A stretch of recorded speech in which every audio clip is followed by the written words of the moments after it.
Imagine if your surgeon could practice on your body before your actual surgery. For the first time, in a story you will only see right here, a doctor at Hoag Orthopedic Institute in Orange County is using 3D printing. Our Dr. Bruce is here right now to explain how it really is changing medicine. Dr. Bruce. Well, Colleen, this will surprise most people. Take a look at this. This is actually a form of a shoulder made from a 3D printer.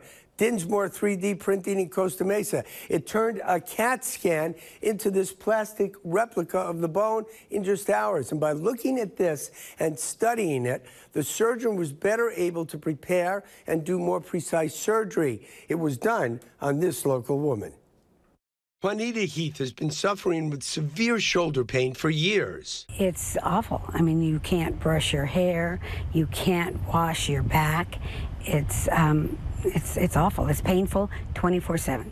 Tests revealed the pain was coming from a combination of arthritis and a surprising hole in a bone. We need to bone graft before we consider doing your shoulder replacement. Orthopedist Petrie said the first step would have to be to figure out a way to repair the hole, which was in a difficult-to-reach and see location. How do I fix this hole so that I can fix her arthritis problem without creating a problem? The solution, an innovation Petrie is pioneering, using 3D printing to create an exact model of JUANITA's injured shoulder.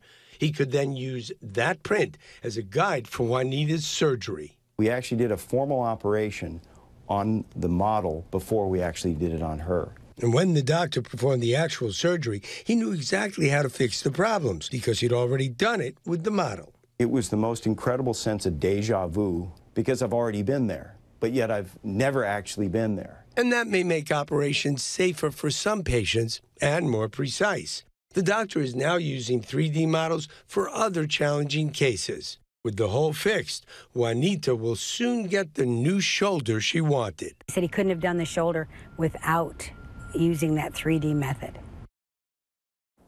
Now, some experts say this approach needs more study. Others say 3D printing could change the way we practice and operate. The technology is now fast enough and cheap enough for individual doctors to afford, and maybe signs that insurance companies may soon cover the extra cost. Chuck.